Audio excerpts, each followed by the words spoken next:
les métiers, on va les parcourir très très rapidement, mais généralement, en fait, quand on se lance sur un jeu vidéo, il faut désigner plutôt un chef de projet, donc quelqu'un qui, un petit peu comme on pourrait le dire au cinéma, voilà, une espèce de producteur gigantesque, voilà, celui qui va vraiment chapeauter l'ensemble du projet, qui va donner les grandes lignes, ça c'est très important.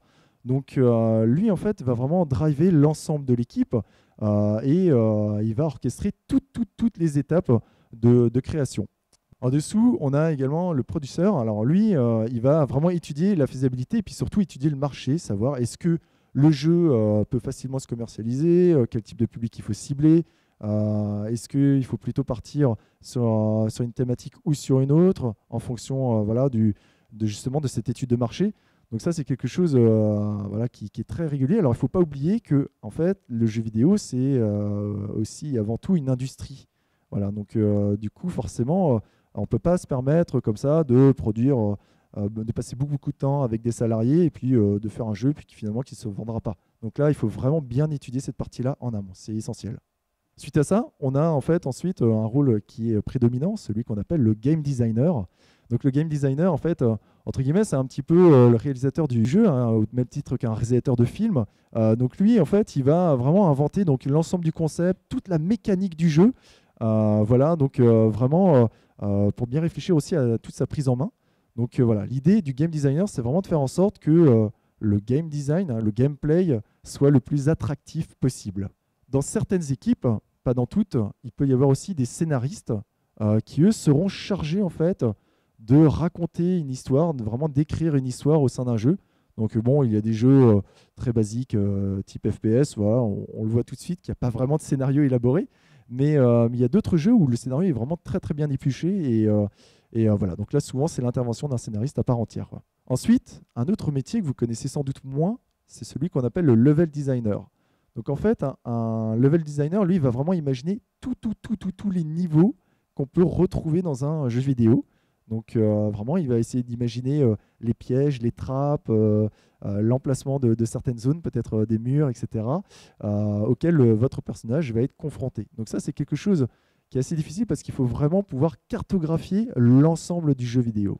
Et ensuite, il y a un cœur de métier principal, celui qu'on appelle le développeur. Donc là, souvent, il y a plusieurs développeurs hein, dans une équipe qui vont bosser justement ensemble, qui vont faire donc, le code en lui-même et donc ils vont intégrer petit à petit ces morceaux de code. Donc, c'est-à-dire qu'un développeur veut travailler sur une partie du jeu, un autre sur une autre partie, et à la fin, il va falloir intégrer l'ensemble, faire en sorte que tout puisse bien fonctionner en évitant bien sûr tout ce qui est bug, etc.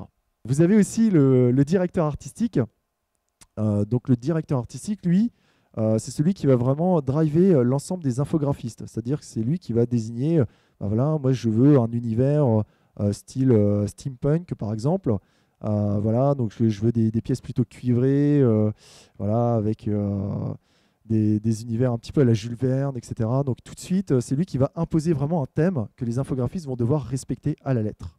Et là, justement, on a l'équipe d'infographistes. Donc les infographistes, c'est des personnes qui vont dessiner sur Photoshop, Illustrator, GIMP, Inkscape, et eux vont s'amuser à dessiner donc les personnages. Donc généralement, il y a un infographiste qui est vraiment désigné pour un personnage. Vous pouvez avoir un infographiste qui peut être désigné pour les décors ou pour d'autres objets. Donc chacun voilà, va faire ses petites réalisations et venir les compléter les unes avec les autres.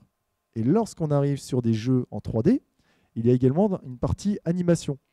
Donc ça, c'est ce qu'on appelle plutôt voilà, donc, de la modélisation 3D, en fait, c'est-à-dire qu'on va utiliser des outils. Alors, si vous êtes intéressé par la 3D, il y a des outils comme Blender, par exemple, qui sont assez rigolos, qui sont libres de droit, que vous pouvez utiliser chez vous, qui vous permettent en fait de créer un squelette sur lequel l'infographiste va vous donner en fait des textures. Donc vous allez pouvoir plaquer vos textures sur l'ensemble de ce squelette.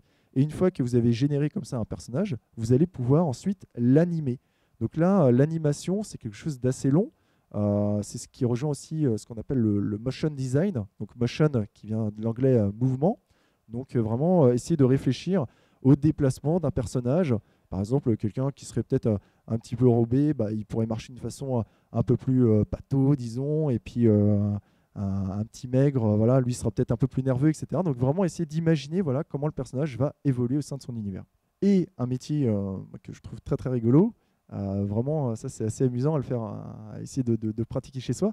C'est le sound designer. Donc le sound designer, lui, il va essayer de reproduire tout un paquet de bruitages. Par exemple, à l'heure actuelle, là, vous êtes sur du parquet. Donc si vous marchez sur du parquet, il va falloir essayer d'enregistrer justement ce son pour pouvoir le replacer ensuite dans le jeu.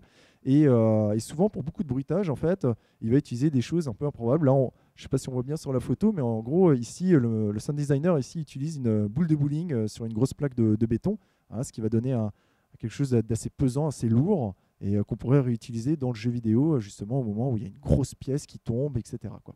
Autour de ça, dans les grosses entreprises de jeux vidéo, vous avez souvent aussi toute une communauté à gérer.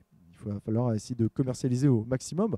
Donc il y a des métiers qui émergent à l'heure actuelle, comme le community manager. Donc lui, il va vraiment essayer de faire de la communication à fond sur les réseaux sociaux et d'entretenir un lien très très fort avec le fan club et l'ensemble des joueurs. Voilà. Et enfin, je suis sûr que vous avez tous rêvé de faire ça. Testeur de jeux vidéo. Voilà. Alors, le testeur de jeu, bon, c'est pas si fun qu'on pourrait l'imaginer. En fait, un testeur, normalement, voilà, il va devoir repérer, il va devoir bien sûr pratiquer le jeu, mais dès qu'il va être confronté à un bug, il va falloir qu'il corrige lui-même le bug. C'est pas quelque chose genre, hop, il y a un bug, hop là, je le renvoie au développeur et puis il se débrouille tout seul. Non, non, non. Le testeur est également développeur, en fait. Donc, il va devoir pratiquer régulièrement son jeu et passer son temps à débugger. Alors, ce qui est rigolo, c'est que même sur les stages, là, par exemple, que je propose, à chaque fois quand vous commencez, vous allez créer vous-même des bugs. Et du coup, il va falloir parfois chercher la source du bug, la source du problème. Et donc ça, c'est quelque chose qui nécessite beaucoup, beaucoup de logique, en fait, quoi.